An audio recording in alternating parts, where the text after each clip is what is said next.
guys! So I know it's been a super long time since I filmed a video. I've been so busy trying to get ready to go on my trip and leave for England. I've had so much to do and so much has gone on, but I'm back and now hopefully I'll be making at least one video every week. That would be ideal, if not more.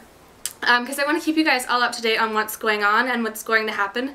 There's a lot of exciting things that are going to be happening for me in the next few weeks, so I will definitely keep you guys all caught up on that.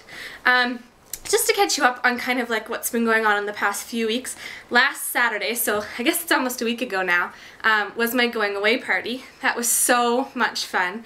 I invited like 60 people, but because it's summer and because it's August and a lot of people go on vacation now, I got about, I think there was like 30 people, which was a good turnout. I didn't mind having just that many people. If you want to see what the party looked like, the decorations, I did a lot of them myself. Actually, I think I did all of them myself. I will leave a link below in the description box to my blog, which is where I did a post on my party, and you guys can see all of that. I'm really proud of how it turned out, and I had a lot of fun making it, so I'd love if you guys would check that out. So go over to my blog and have a look and tell me what you think. Leave a comment, either here or over on the blog, and let me know what you think. Feel free to take any ideas as well, because as you'll read in the blog, I took them from other people. And now, there is only about, I think it's 19 days until I leave now, which is kind of crazy and insane.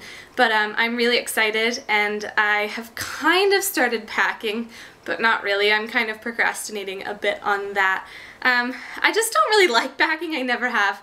And I don't like the idea that I have to pretty much split all my clothes into two piles, like one that I'm taking and then stuff that I have to leave. I'm not too good at leaving my clothes behind. But I'll obviously get it done before I have to board the plane.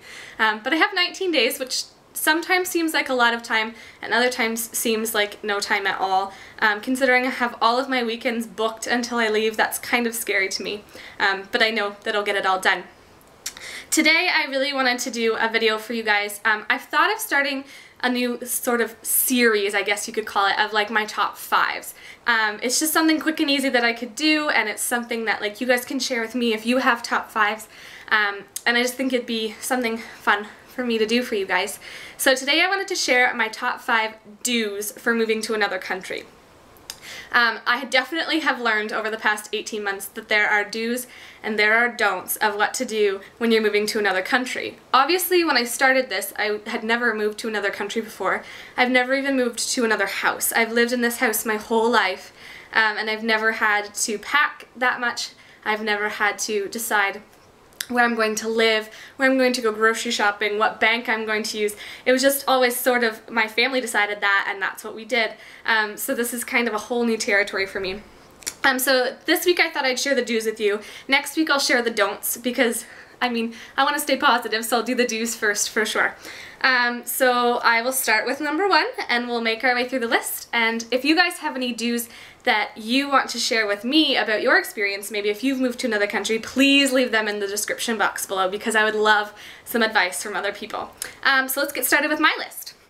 Number 1 is do leave yourself enough time to enjoy the process, because this process of moving to another country seems very daunting. And you just want to be able to sit back and enjoy it. And not only that, but if you're enjoying the process and you're taking your time, you can make the best decisions as well, because you're not rushing through and you're not just making decisions based on how much time you have. You can really take the time, think it through, and know that you're making the right decisions for yourself.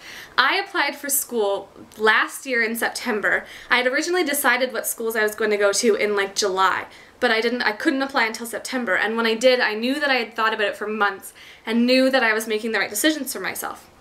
I applied to 6 schools, and I only ended up getting 3 offer letters before I made my decision, because Oxford Brookes was just the school that I had always wanted to go to. So when I got their offer, it was pretty much a done deal for me. I had known that that's the one I really wanted to go to. But I mean, there were so many other decisions to make along the way regarding finances and where I was going to live and whether I could mentally handle this, because it's a big decision, especially if you've never lived away from home. I'm going from living under my parents' roof for 21 years to all of a sudden picking up and moving my entire life across the world to another country. So I really think that having the time to sit back and enjoy my decisions and make sure that I was making the right decisions is probably one of the most important things that I did. Number 2 is make sure that you are picking a job, a school, whatever you're doing that you are going to love.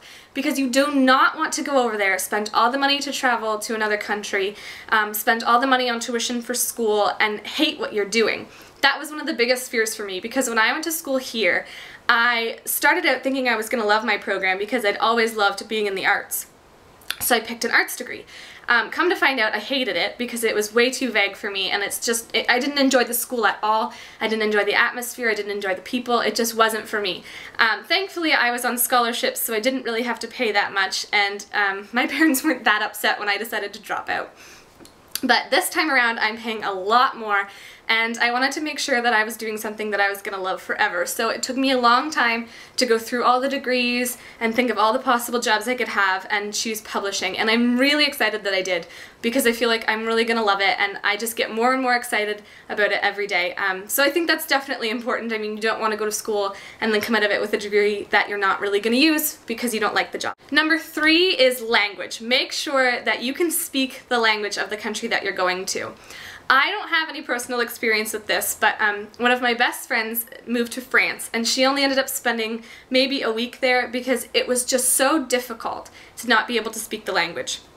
Here in Canada, we are taught French in schools, but it's not French that you can go over and just move to France and be able to use. We're not taught enough conversational French to be able to use it over there. And she just found it so overwhelming, the fact that she was living there, she was immersed in the country, she had to speak to the people, she had to go grocery shopping in that language, she had to learn school in that language. It's just very difficult when you're learning new things and you're trying to learn a new language as well. So when I picked England, that was really important to me, that I knew what language they spoke, and obviously growing up English, I knew that going over there, it wouldn't be that difficult. I mean, the accent is obviously different, but I don't think it's going to be that hard to understand them and to learn in that language, because it's the same language I've used since I was born. But after listening to her story, it made me a lot more confident that I had chosen the right country, because I know that no matter where I go, they're going to understand me and I will be able to understand them. Number 4 is do realize that you are totally and completely responsible for yourself. To me, this was a huge wake-up call when I realized this. Probably happened about 6 months ago, that all of a sudden I just realized, wow, this is just me. I'm the only one doing this. I'm the only one that is responsible for myself now. My mom's not going to be there, my sisters are not going to be there, my father's not going to be there, like nobody. It's just me. And that's a little scary, because I've gone from being the youngest of a family of 5, and I've always had my 2 sisters and my parents there for me, doing whatever I needed them to do, and now it's just me. And I mean, obviously at the age of 21, I know I'm very capable of that, but it's still scary, and it took me a few months for it to kind of sink in and me to be like, oh, like I'm gonna be okay, like I will be fine. But I mean, when you're moving to another country, that's something that you just kind of need to realize, is that you're on your own and you have to make decisions for yourself. But I'm sure that anybody can do it. It's just definitely something that takes a little getting used to. And the last one, number 5, is do have somewhat of a plan. I would not recommend moving to another country on just the spur of the moment type of decision.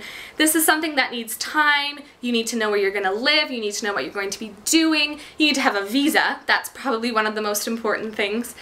You cannot just do it overnight. You can probably not even do it in a month. I think that you need to take a lot of time and really make sure this is what you want to do and know what you're going to do. I mean, I know that plans change. I am living proof that plans that you make can change in an instant, but I still went over there, and I'm still going over there with a plan, and a plan that I hope will work. I think that's probably the most important thing, is that I have taken a lot of time to give myself a plan, not only for the next 3 years while I'm in school, but even after school. I kind of have a plan of what I'd like to do, and I'm definitely open for that to change, but I think that having a plan is the smartest way to go, because at least then you have a goal and you have a path that you'd like to take. Having a plan and having a goal is just the best way to make sure that you're not going to go over there and you're not going to be like stuck without a home or a job or anything.